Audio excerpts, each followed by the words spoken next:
Hi all, welcome to football arena. കഴിഞ്ഞ champions league മത്സരത്തിൽ ടോട്ടൻഹാമിനെ പരാജയപ്പെടുത്താൻ അത്ലറ്റിക്കോ മാഡ്രിഡിന് കഴിഞ്ഞിരുന്നു. മത്സരത്തിൽ 2 ഗോളുകളാണ് ഹൂലിയൻ ആൽവരസ് നേടിയത്. ഇപ്പോൾ ഫോമിലേക്ക് തിരിച്ചെത്താൻ ഹൂലിയൻ ആൽവരസിന് കഴിഞ്ഞിട്ടുണ്ട്. ആ മത്സരത്തിന് ശേഷം മാധ്യമങ്ങളോട് സംസാരിക്കുന്ന വേളയിൽ വരുന്ന സമ്മറിൽ അത്ലറ്റിക്കോ വിട്ടേക്കാം എന്നുള്ള ഒരു സൂചന അദ്ദേഹം നൽകിയിരുന്നു. അതായത് അടുത്ത സീസണിൽ വേറെ ഏതെങ്കിലും ക്ലബിലേക്ക് പോകുമോ എന്ന ചോദ്യത്തിന് ചിലപ്പോൾ പോയേക്കാം, ചിലപ്പോൾ ഇവിടെ തന്നെ തുടർന്നേക്കാം എന്നുള്ള ഒരു മറുപടിയായിരുന്നു ഹൂലിയൻ ആൽവരസ് നടത്തിയിരുന്നത്. അതായത് ക്ലബ്ബ് വിടാനുള്ള സാധ്യതകൾ ഉണ്ട് എന്ന സൂചന അദ്ദേഹം നൽകുകയായിരുന്നു.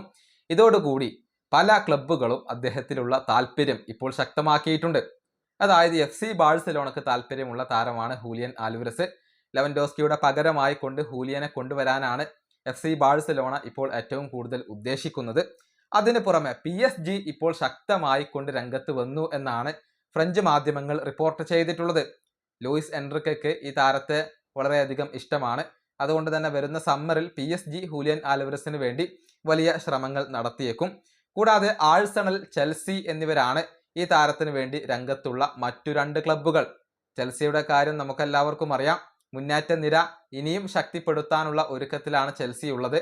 ബ്രസീലിയൻ സ്ട്രൈക്കറായ ഇഗോർ തിയാഗോയെ അവർ പരിഗണിക്കുന്നുണ്ട്. എത്ര താരങ്ങളെ കിട്ടിയാലും മതി വരാത്ത ഒരു ക്ലബ്ബാണ് ചെൽസി. അവർക്ക് ഹൂലിയൻ ആൽവരസിൽ താല്പര്യമുണ്ട്.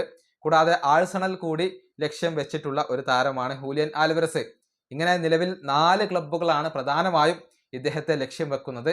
ഇതിൽ PSG ഇപ്പോൾ വലിയ താല്പര്യമുണ്ട് എന്നാണ് അറിയാൻ സാധിക്കുന്നത്. ഏതായാലും താരത്തിന് വേണ്ടി വലിയ ഒരു തുക തന്നെ അത്ലറ്റിക്കോ മാഡ്രിഡ് ആവശ്യപ്പെടും എന്ന കാര്യത്തിൽ സംശയങ്ങൾ ഒന്നുമില്ല. ഈ വീഡിയോ അവസാനിപ്പിക്കുന്നു. അടുത്തൊരു വീഡിയോയിൽ കാണാം.